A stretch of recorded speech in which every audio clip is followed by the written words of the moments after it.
At around 1 a.m. on September 1, 2017, a 911 dispatcher from Raleigh Police Department received a call from 28-year-old Matthew Phelps, who sounded a bit sedated. During the call, he claimed that he had accidentally stabbed his wife Lauren to death while he was dreaming. He then suddenly woke up and saw his wife lying in a pool of blood on the floor. Not long after this portion of the phone call, Matthew admits to why he's acting so strangely and presents a reason for the slaying. Raleigh police arrived at Matthew's Patuxent Drive home in Raleigh just seconds after the 7-minute call. Matthew's wife, 29-year-old Lauren, was lying motionless on the floor. A blood-soaked knife was on the bed, and the cough medicine was laid out on the bathroom counter, supporting his claim for taking cough medicine. Though Lauren exhibited no signs of life, paramedics still took her to the hospital, where she was pronounced dead. Detectives were confused about whether it was a tragic accident or a planned murder, but they brought Matthew in for further questioning. The results of the autopsy performed on Lauren's corpse revealed gruesome details. Her body suffered 23 stab wounds. 44 of those were around her face, and the rest were on her head, neck, and arms. Although there was no doubt about who was responsible for Lauren's death, detectives were torn between the theory of her demise being a tragic accident or a planned murder. Hundreds of pictures on their social media accounts represented the couple's contented life together. Matthew did not have any criminal record. From the outside, they were a happy-go-lucky couple who had it all. The cough syrup theory could not be immediately discounted.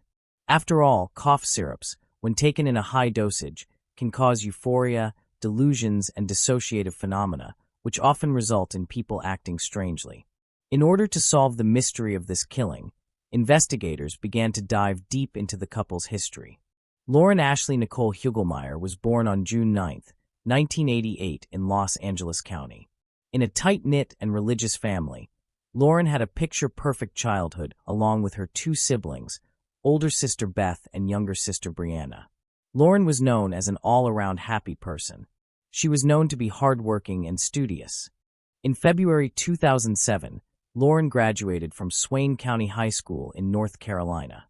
Afterward, she graduated college with a degree in business administration and management in February 2011 from Appalachian State University. After completing her studies, she worked as an auditor at Quintiles. She also started her own business, selling Scentsy products. She was very passionate about Scentsy, and her Facebook page was filled with photos and videos about her side business, including trips she took with others who sell the Scentsy products.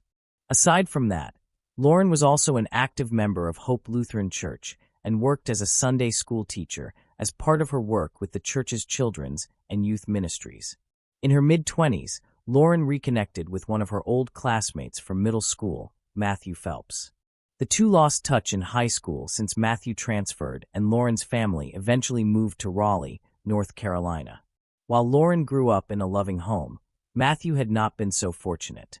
Matthew did not have any close bonds with his family. He was primarily raised by his grandparents because his parents neglected their responsibilities. His parents separated after his birth. While his biological father was entirely absent from his life, his mother was also rarely around.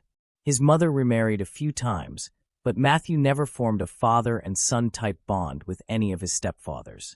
His grandparents tried their best to provide him with love and care, but there was not enough to fill the vacant place in his heart.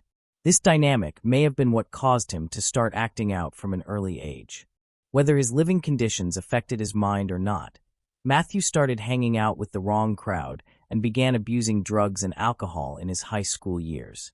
Matthew and his friends were known to have often consumed quercetin, the same medicine that he was now claiming to have taken before attacking his wife. High amounts of quercetin caused a high which Matthew and his friends took advantage of. This addiction began to spiral out of control, and as a result, Matthew's grandparents were eventually forced to take Matthew out of public high school and put him in a private Christian academy to try to get his life back on the right track. This worked well for Matthew. He started getting better grades in school and eventually graduated. He then attended the Clear Creek Baptist Bible College in Pineville, Kentucky, and seemed to have significantly improved from his early high school years to eventually graduating college in February 2011. It was Matthew who stumbled upon Lauren's photos and realized that they both knew each other. After hesitating for a bit, Matthew reached out to Lauren through Instagram. He liked every picture of Lauren that was ever posted. The two began catching up, and as such things often go, the texts soon transitioned to long late-night phone calls. Before long, both Matthew and Lauren fell head over heels for each other. The two began a long-distance relationship since Matthew was still living in Kentucky at the time. Despite living hundreds of miles away from each other, the relationship between them began to progress very quickly. It did not take long before Matthew made the effort to visit Lauren in Raleigh. Eventually, he moved back to North Carolina to be with her. Being so close to her family, Lauren was excited to introduce Matthew to everyone. Most of her family welcomed Matthew with open arms, trusting Lauren's choices. They saw him as a kind and well-behaved man who genuinely cared for their daughter. Lauren's mother, Lori, thought him to be the perfect fit for her daughter. However, Lauren's father, Dale, was skeptical about the relationship. Perhaps it was just a father's protectiveness for his daughter, or maybe a gut feeling. But as far as Dale was concerned, Matthew was moving way too fast and possibly hiding secrets from Lauren. Yet, he could not put his finger on what exactly it was about Matthew that gave him that uneasiness. He decided to set his feelings aside because his daughter seemed so happy. In time, Matthew became part of the family. Dale's suspicions were finally taking shape when Matthew dropped a bombshell at the dinner table during a visit to Lauren's parents' house for a game night. He confessed to having a failed marriage prior to dating Lauren, but refused to share any other details. This raised questions about his integrity and intention, as not only had he already been divorced at such a young age, but also he hid the fact for months into his new relationship. And more than words, it was his body language that looked sketchy to Lauren's family. Nevertheless, Lauren loved him with all her heart and didn't seem to mind any of his actions, so the family offered their support when they progressed to the next step in their relationship. The couple finally got engaged in February 2015. The engagement party was remembered as one of a kind by her family and friends. Matthew's mother, whom the family described as problematic, did not really like Lauren. She even went to the point of purposefully wearing a white dress to the wedding to make her feelings known. However, the event went off without a hitch, and the couple tied the knot the following year. The pair incorporated the Star Wars theme in their wedding, since they were both huge fans of the franchise. Both Lauren and Matthew seemed to be on top of the world as they started their new journey together. For Lauren, married life was a dream come true. She had her own house, a job that she put all of her efforts into, and a husband who always knew how to make her smile. However, the dream marriage soon began to transform into an ugly reality as Matthew began to show his true colors just a few months into their marriage. Matthew was having a hard time finding jobs, and when he did find a job, he'd soon leave the job with little to no explanation. In addition to that, he idly spent most of his time playing video games while Lauren had to work multiple jobs to run the household. According to Lauren's family, whom she often confided in, this put a strain on their finances. But that wasn't the only factor putting financial strain on Lauren. Matthew was overspending on fancy electronic gadgets and gaming equipment, while Lauren was focusing on tightening their purse strings. He spent $1,200 on iTunes and Xbox subscriptions for his video gaming. He'd even go to the extent of stealing money out of Lauren's purse if she ever refused to pay for his frivolous lifestyle. Lauren had approximately $10,000 in her bank account before getting married to Matthew, but by the time of her death it had dwindled to only $1,000. There were other problems in the relationship besides just Matthew's spending habits. While visiting Matthew's family home with them 6 months after the couple got married, not only did his mother give Lauren the cold shoulder, but she and Matthew fought the whole time. She felt like an outcast in their home.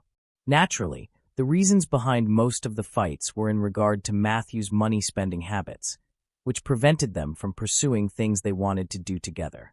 As mentioned earlier, the couple was a big fan of Star Wars, and they were trying to save money for a trip to Disney World.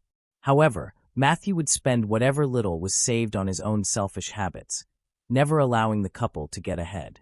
Additionally, Lauren was suspicious that Matthew had had an extramarital affair with their neighbor, whom Matthew regularly spent time with.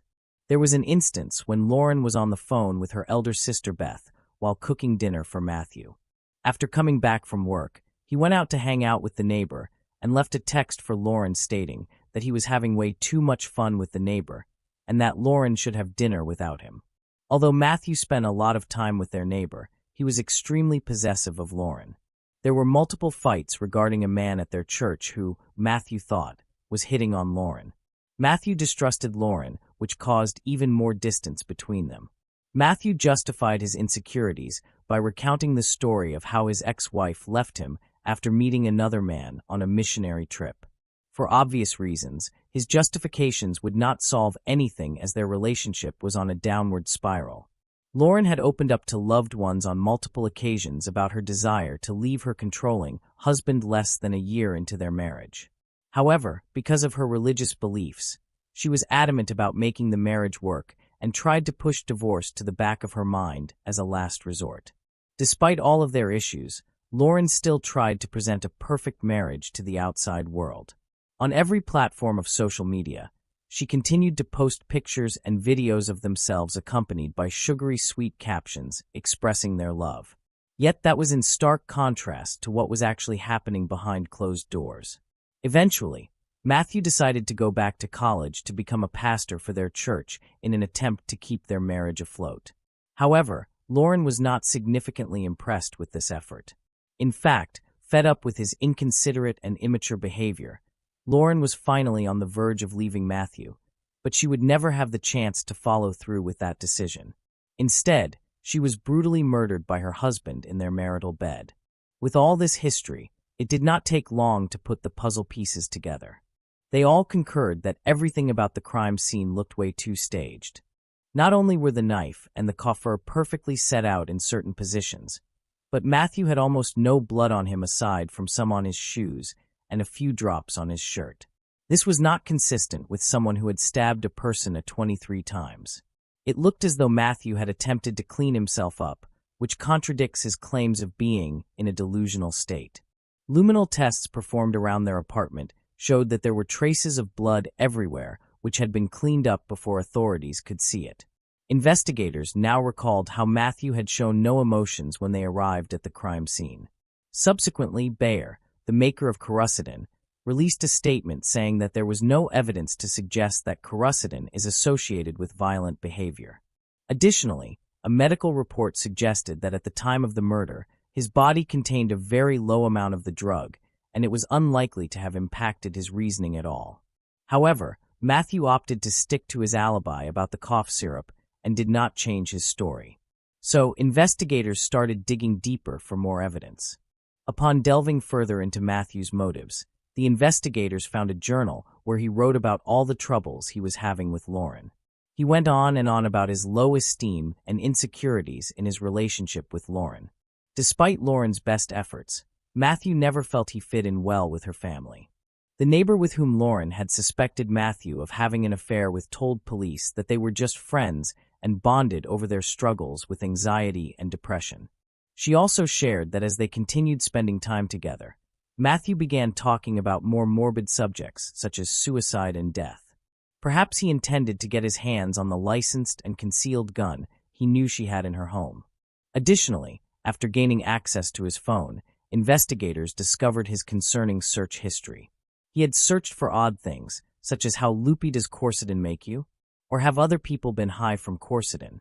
Looking solely at these Google searches, one could surmise that this murder was premeditated, and he was already planning on using the cough medicine as a defense.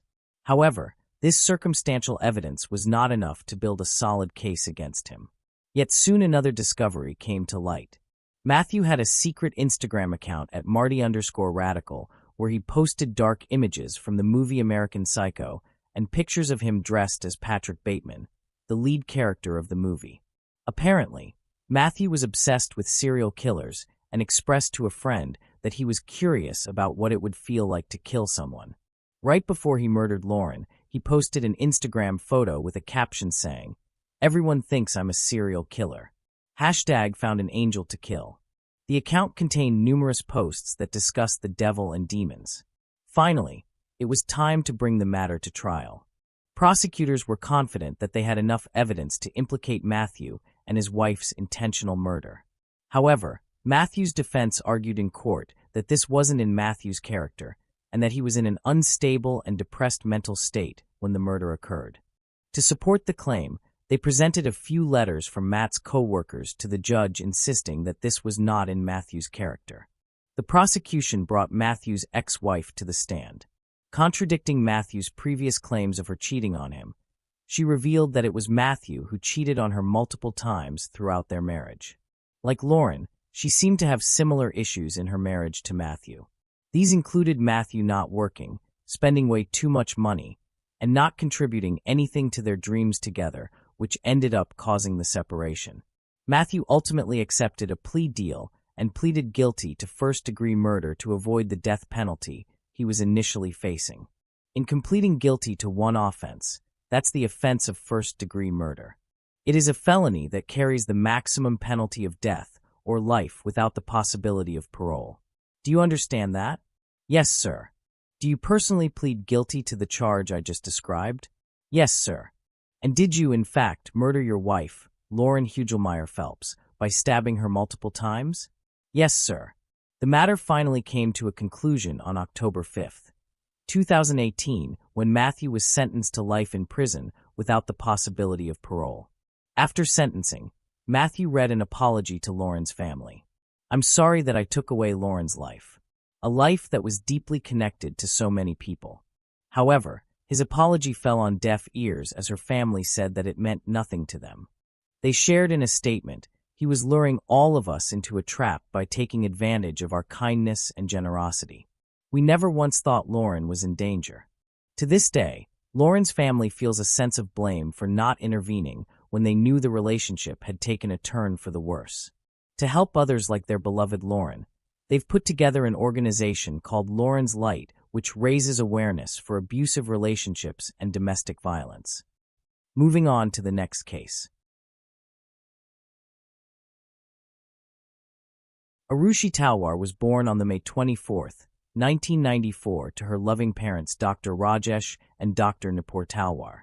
Both parents were dentists who practiced at a clinic they shared with another dentist couple, as well as the Fortis Hospital, where Rajesh was the head of the dental department. Additionally, Dr. Rajesh also taught at the ITS College of Dentistry.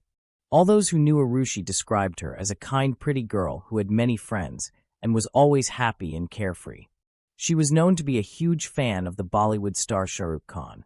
When she saw him in a commercial, she would say to her friends, I wish I could jump into the TV and marry him right now." She was shy, but she did have one secret desire that she confided in friends. "I want to become famous." She was a student at the Delhi public school and was well loved by her friends in school who had nothing bad to say about her. At home, too, as the only child of the dentist couple, she was doted on by her parents. The Talwars seemed to be the perfect representation of a happy, loving family. Living along with them in their apartment in Sector 25 of Noida was Yam Prasad Banjadi, better known as Hemraj, who was the live and domestic help and cook for the Talwars. He was not Indian but came from Nepal and belonged to the Darapani village in the Arghakongshi district. Everything seemed to be perfect in the life of Arushi and the Talwars. She was happy, doing well in school, and had many friends who loved her. Her parents' business was successful, and the family was fairly well off. It all seemed too good to be true. And it turns out it was. On the night of May 15, 2008, less than 10 days before Arushi's 14th birthday, a heart-wrenching tragedy struck the Talwar household, and it would never be the same again.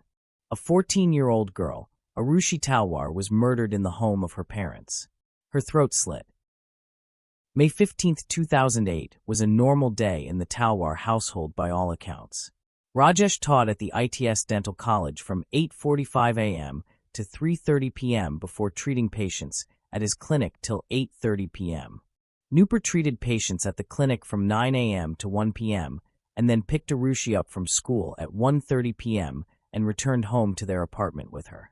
They then were joined for lunch by Nupur's sister-in-law, Vandana, the wife of Rajesh's brother Dinesh. Nupur and Vandana left after lunch, while Arushi remained at home. Nupur worked at Fortis Hospital from 4:30 to 7 p.m., before returning to the apartment around 7:30 p.m. Rajesh arrived home soon after around 9:30 p.m. and was dropped off by his driver Umesh Sharma. When Umesh came to the apartment at 9:40 p.m. after parking the car nearby to hand over Rajesh's bag and the keys of the car to Hemraj, he saw Nupur and Arushi at the dining table and Rajesh coming out of his room. He was the last person outside the home to see Arushi alive. After eating dinner, which Hemraj had prepared for the family, the Talwar stated that they went to Arushi's room where they gave her a Sony DSCW-130 digital camera as an early birthday present. And the courier had come in the morning. We had ordered a camera for her. Rajesh said, "No. Let's give it to her on the 24th. And I said, it's her birthday party.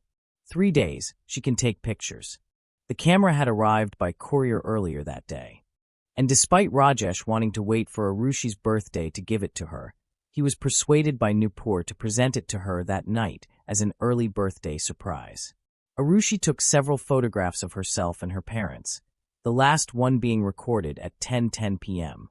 Afterward, her parents retired to their room for the night, while Arushi remained in her own room. Around 11 p.m., Rajesh asked Nupur to go turn on the Wi-Fi, and because the router was in Arushi's room, she had to enter it again. According to Nupur, when she did, Arushi was fine and was reading Chetan Bhagat's The 3 Mistakes of My Life. Nupur says she returned to her own room after switching off the router. Around this time, Rajesh answered a call on the landline, which indicated the ringer was on. He then served some dentistry sites and his stock portfolio until 11:41 p.m., which was the last time his laptop showed internet usage. However, the last use of the internet router was at 12:08 a.m. At around midnight, and Mal, a friend of Arushi's, called her cell phone. When she didn't answer, he tried the house's landline, but again there was no answer, which was strange as Rajesh had used it only an hour ago when he answered his call. He then sent her a text message at around 12:30 a.m., but this never reached her phone. The exact events after this time remain unclear, and investigators are still unsure as to what exactly happened between 12 and 6 a.m. in the Talwar household. However, the events of the next morning have been very well documented. On the morning of May 16, 2008, the family's housemaid, Bharati Mandel, rang the doorbell of the apartment at around 6 a.m.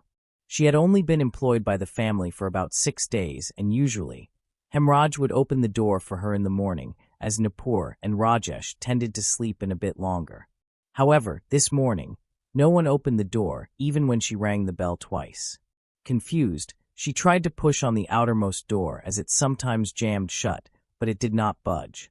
When she rang the bell a third time, Nupur opened the innermost door. She then told Bharati that the middle grill door was locked from the outside and explained that Hemraj had probably locked it from the outside when he went to purchase milk for the morning.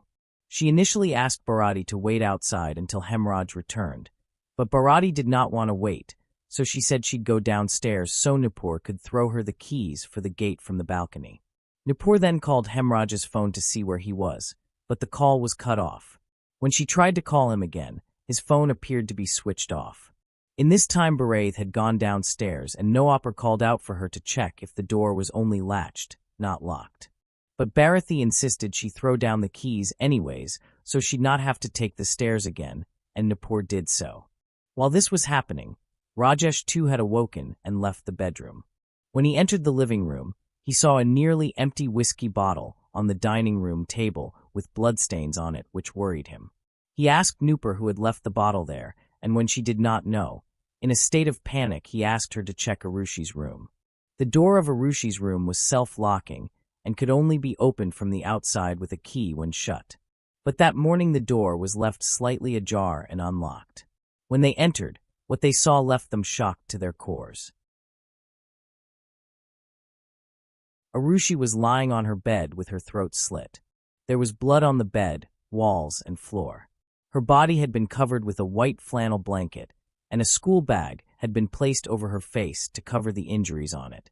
Rajesh started screaming in panic, while Nupur remained quiet in stunned silence out of the pure shock at what she was seeing. Meanwhile, Bharati returned to the outermost gate. She pushed it, and it opened without the key. She found that the middle door was latched but not locked. She opened the latch and walked in. On entering the apartment, she saw that both Rajesh and Nupur were in tears. Rajesh loudly accused the missing hemorrhage in front of her, exclaiming, "See what hemorrhage has done." She was then shown Arushi's body and room by Nupur, but did not enter it. Unsure of what to do and how to console the grieving parents, she rushed out of the house and informed the neighbors as to what had happened. The Talwars too called their family and friends to tell them of the tragedy that had befallen them. In all of this, the police were not informed until Punish Ray Tandon, a neighbor who lived one floor below the Talmars, asked the apartment security guard, Virendra Singh, to inform the police. The upstate police arrived at the house by 6:50 a.m. on the morning of May 16th, but by the time they'd arrived, the crime scene was in absolute chaos. Neighbors, close friends, and relatives had all arrived, having been called by the Talwars who told them of the murder. Over 20 people were present in the living area and the Talwars' bedroom. They had completely trampled upon the crime scene, destroying any and all traces of evidence that the police could have used in their investigation. Only Arushi's bedroom had been left vacant, and this is where the most evidence would be recovered from. The two officers who led the investigation that day were investigating Officer Dadaram Nanya and Superintendent of Police Mahesh Mishra. However, the state police made a crucial mistake. They failed to cordon off the crime scene and did not ask all of the additional people to leave immediately. Many people were still roaming in the apartment freely. Additionally, around 8 a.m., a large number of reporters and media persons arrived at the apartment, having heard about the murder that had taken place in the affluent neighborhood. In a shocking display of negligence, the police failed to keep even the media off the property, and they too were present in the apartment when the forensic team later arrived. According to the CBI team, 90% of the evidence at the crime scene was destroyed due to the state police's failure to follow proper procedure in securing it. The fact that this case remains unsolved even today can, in some part, be blamed on these actions. Arushi's room was where the forensic team was able to gather the most evidence, as this room had not been disturbed by the outsiders and press as much as the rest of the house.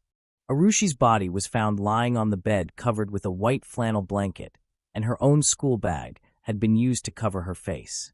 There was blood found on her pillow, the bed, the walls, the floor, and the bedroom door. However, no blood was found on the stuffed toys, the school bag, or the pink pillow that were all on her bed. All these items lay within range of the blood splatter area, but had no blood stains on them, indicating they were placed on the bed after her murder, probably by her killer. Her bed sheet was laid out smoothly, showing no signs of struggle. A circular watermark was found below her pelvic area on the sheet, but her visibly untied pajamas did not have any such wet patch. This indicates that the pajamas were likely pulled up after her body was wiped clean. As the forensics team scoured the house for any possible evidence, the police collected statements from the parents as well as some of the other individuals present in the house. In his statement, Rajesh adamantly blamed Hemraj for the murder.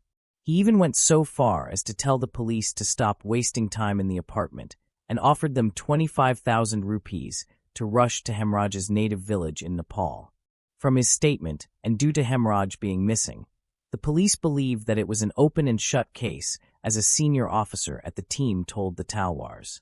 Their theory at the time was that he'd consumed the whiskey from the bottle on the table and then in a drunken state had tried to enter Arushi's room to assault her.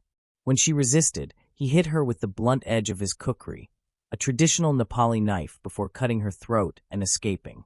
The police announced a 20,000 rupee reward for anyone with useful information that could lead to Hemraj's capture. At around 8:30 a.m., Arushi's body was taken for an autopsy to see if any other evidence could be found. A part of Arushi's blood-stained mattress was cut out and sent to the forensics lab along with her pillow, bedsheet, and clothes. Vikas Sethi, a pharmacist who worked with the Talwars, later stated that he, along with 3 other individuals, had wanted to dump the remaining part of the mattress on the terrace, but found it locked. When they asked Rajesh for the key to the terrace, he disappeared for a long time and then later told them he could not find the key. As they did not want to break down the door, the men threw the mattress on the neighboring terrace. Arushi's body returned home at 1 p.m. on May 16th. The body was brought home and laid on ice slabs in the living room. It was taken for cremation at 4 p.m. on the same day after the police confirmed that the body was not needed for any further examination. According to the Talwars, who were later accused of being in a hurry to cremate the body, it was decomposing fast and the family elders were pushing for cremation. The police later also said that the Talwars staff were very hasty in cleaning Arushi's room.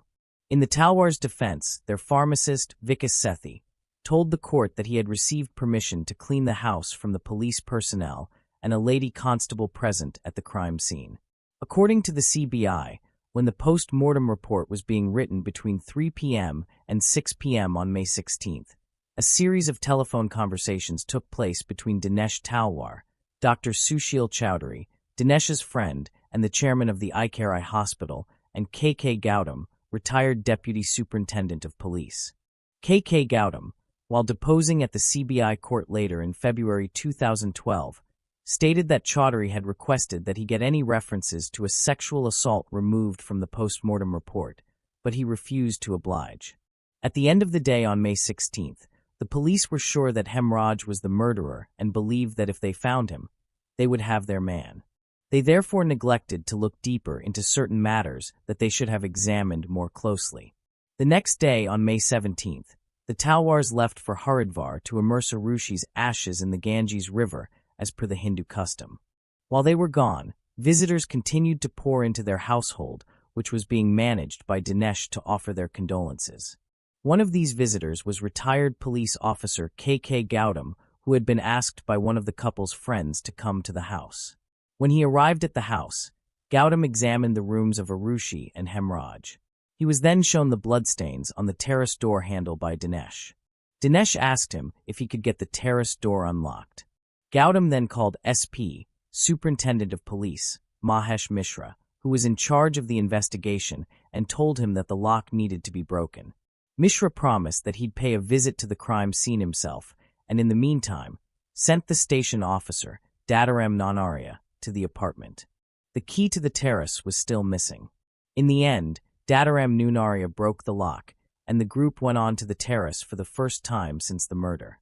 The first thing they saw were the bloody track marks, as if a body had been dragged across the terrace.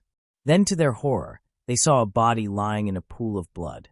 It had been there for so long that it was no longer recognizable in its advanced stage of decomposition.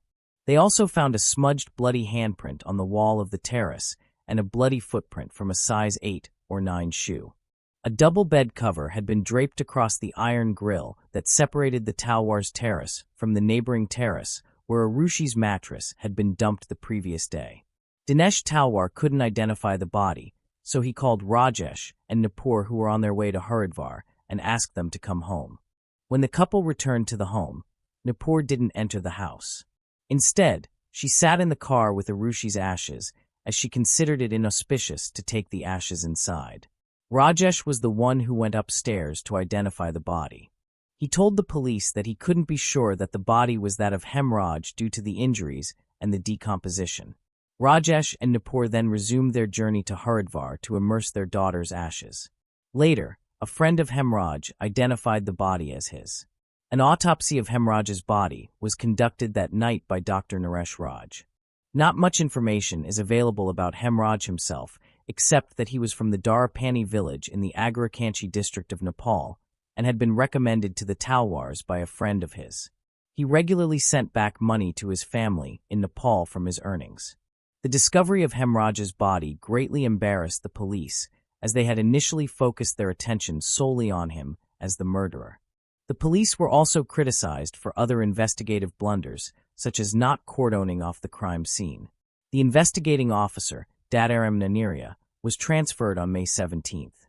The next day, Superintendent of Police Mahesh Mishra was also transferred. After this, the angle of the investigation drastically changed. The autopsies conducted on both Arushi and Hemraj presented police with new evidence which they could use to form theories as a part of their investigations. The autopsy on Arushi found that the cause of death for her was not the slitting of the throat, but rather the blow to her head by a blunt object that had killed her before her throat was cut. The blunt injury was on Arushi's forehead above the left eye. The blow caused a deep cut around 1.5 inches by 1 inch and a blood clot about 3 inches by 3/4 of an inch in her brain. The incision on Arushi's neck measured 5.5 inches by 2.25 inches. Her blood drained from the neck wounds, but there was no arterial spurting, which indicated that these wounds were inflicted on her after the blunt injuries had already stopped her heart. The February 2008 post-mortem report of Arushi was written by Dr. Sunil Doar. In it, he said that Arushi's genital area had nothing abnormal detected, thus sexual assault was ruled out as a possibility. But at the same time, he also noted the presence of a whitish discharge at her vagina. The sample was sent for examination at the local district hospital, which reported an absence of. However, when this vaginal swab sample was sent to CBI's forensic labs, it was suspected to have been tampered with.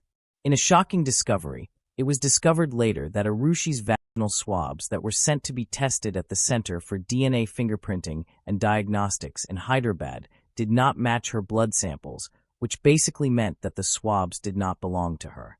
The CBI conducted a raid on the Noida District Hospital only to find that Arushi's original medical file, her pathology reports, and autopsy findings were all missing, thus ensuring that vital clues that could have led to the murderer or murderers were lost forever. The CBI could not establish whether the sample was switched in the hospital or at the police station. Later in February 2012, Dr. Doar gave a different statement, saying that Arushi's privates were extraordinarily dilated, although they showed no signs of sexual assault. He also stated that her vaginal orifice was unduly large. The mouth of her cervix was visible, and the whitish discharge was only in the vagina, where it should have spread to the entire area. He said he did not mention these observations in his original report because they were subjective findings, and because the findings were nonspecific and were very strange. He added that the wide opening could only have formed if someone manipulated it while the rigor mortis was setting in. He therefore concluded that Arushi's private parts appeared to have been cleaned after she died. These findings, along with the alleged tampering of the samples, would appear as if someone wanted to erase evidence that could have pointed towards sexual assault.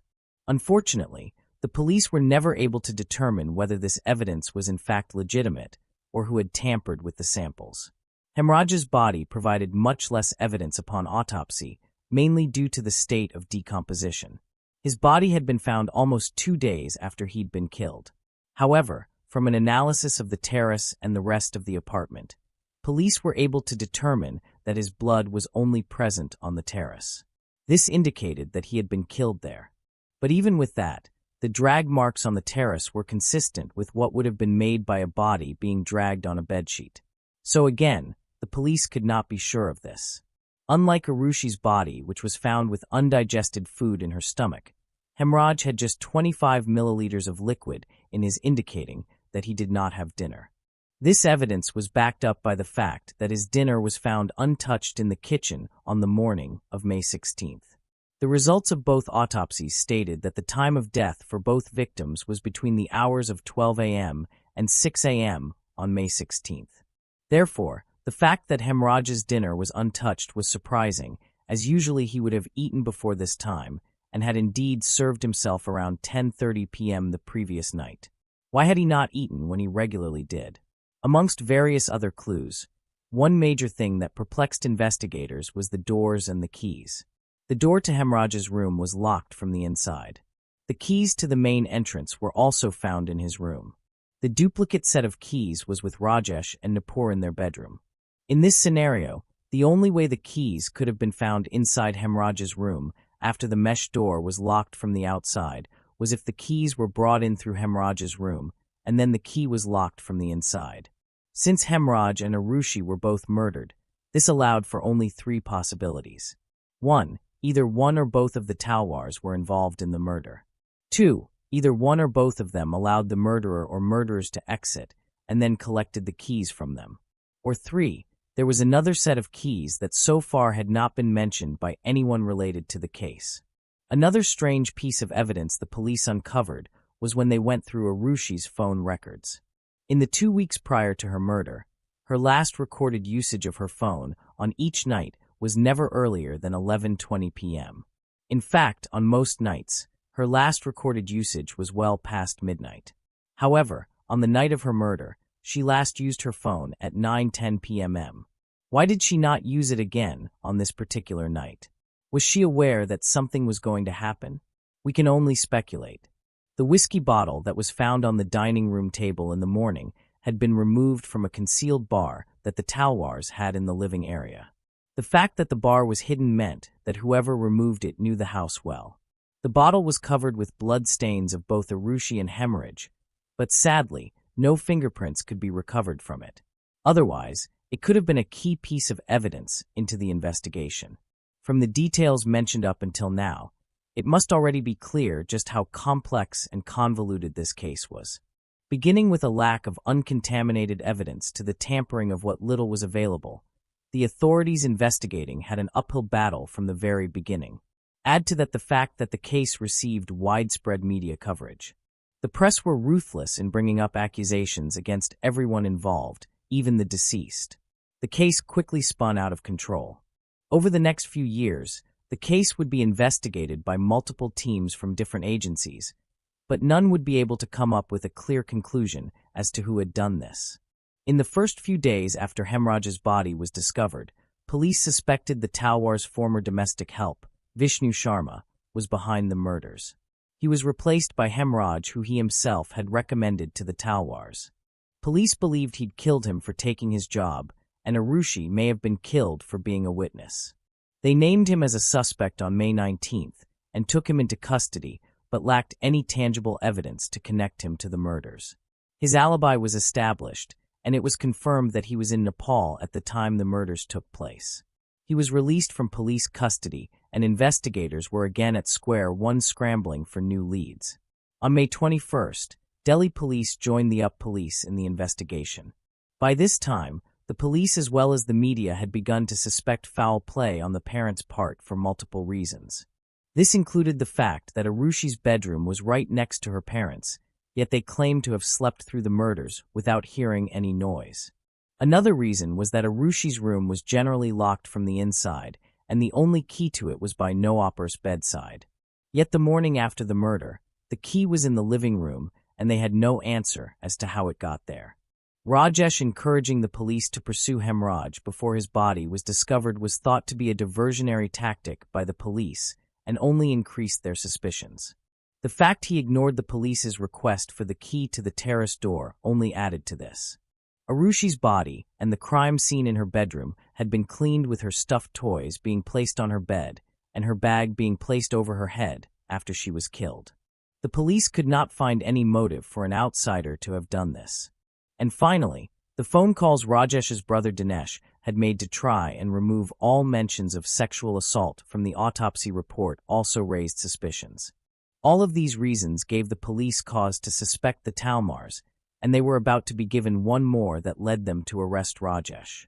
They were told by one of his employees that he was allegedly having an affair with Anita Durrani, the wife of the dentist couple that the Talwar shared their clinic with.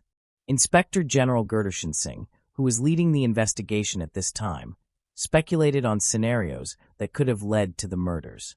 His theory was that Hemraj knew about the alleged affair and was blackmailing Rajesh. Rajesh took Hemraj to the terrace on the pretext of discussing the issue, but ended up killing him. Arushi was a witness to this act and also objected to her father's affair, and she was killed to ensure her silence. Another theory he floated at the time was that Arushi was aware of her father's affair and confided in Hemraj, and may have even entered a relationship with him.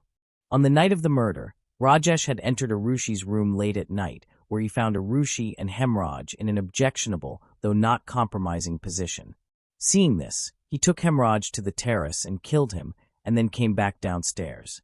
He then drank the whiskey in the bottle found on the table, and then in a drunken state killed his daughter.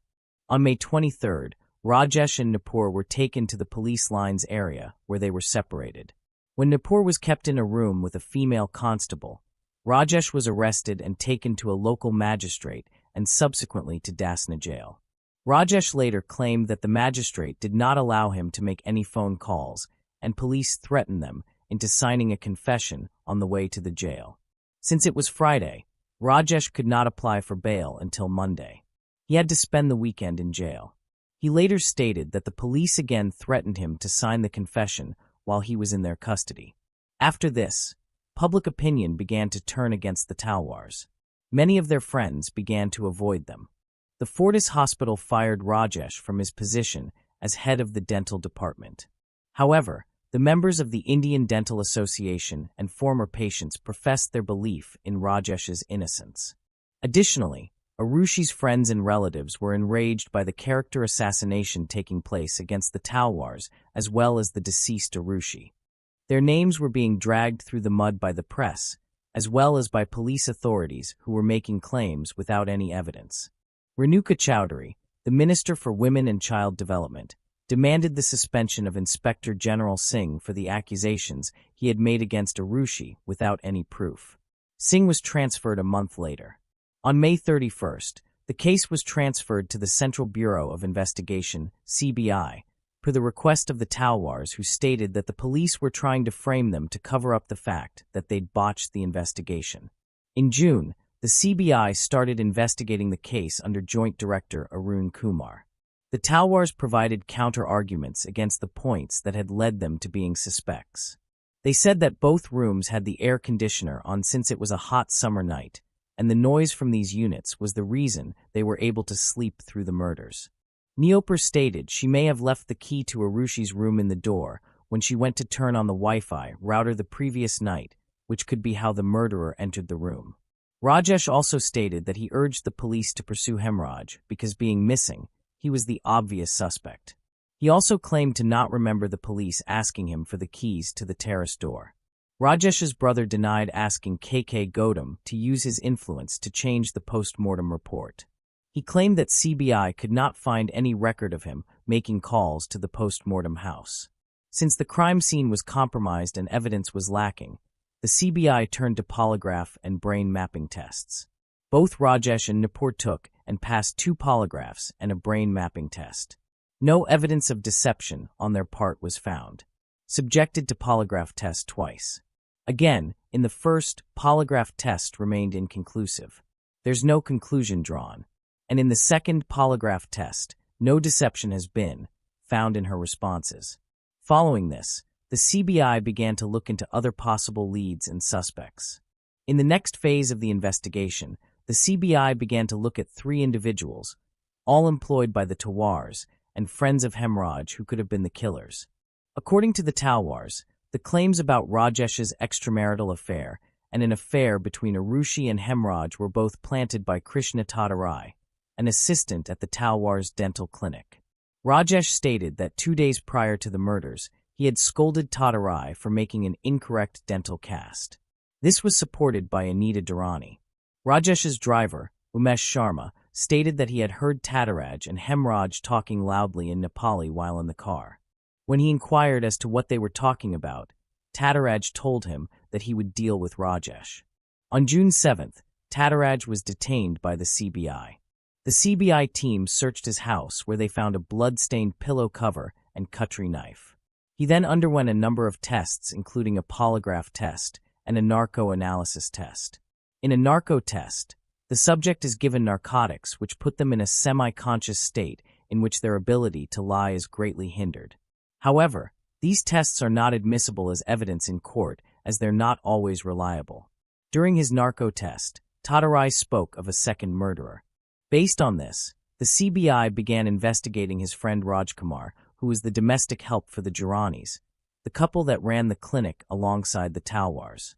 Between June, Rajkumar was also subjected to a number of the same tests as Tatarai. He was then arrested on suspicion on June 27th. On June 30th, Vijay Mundal, another friend of Tatarai, was reported as a suspect in the media. Mundal was a driver and domestic help for Talwar's neighbor, Punish Tandon.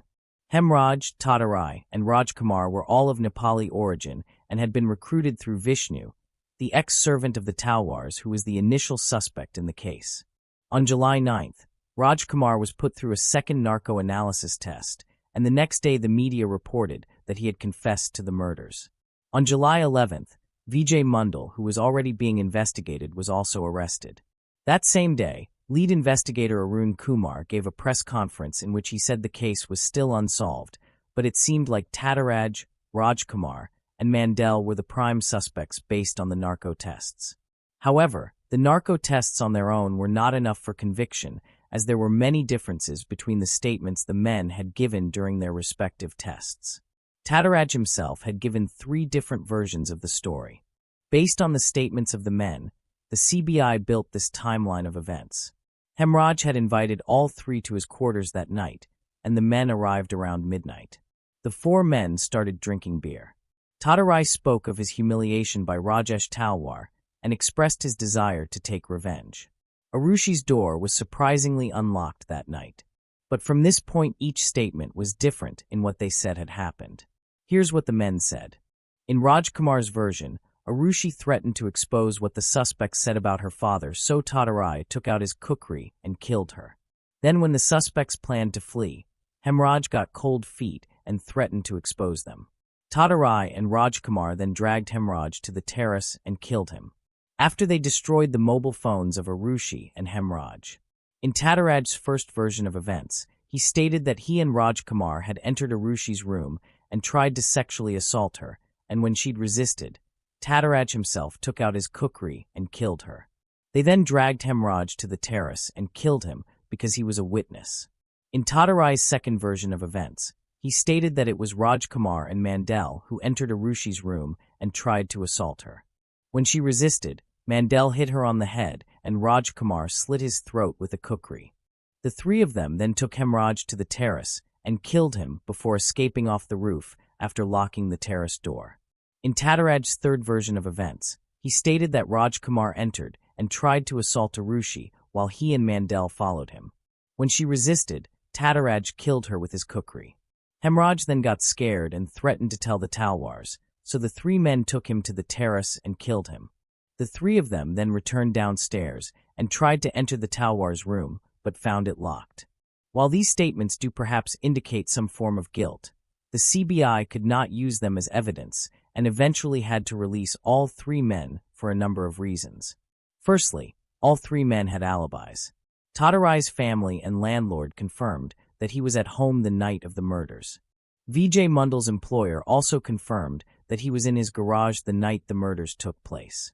Rajkumar was the only one whose alibi was only confirmed till 12:30 a.m. on the night of the murders. Secondly, no physical evidence could be found tying the men to the scene of the crime.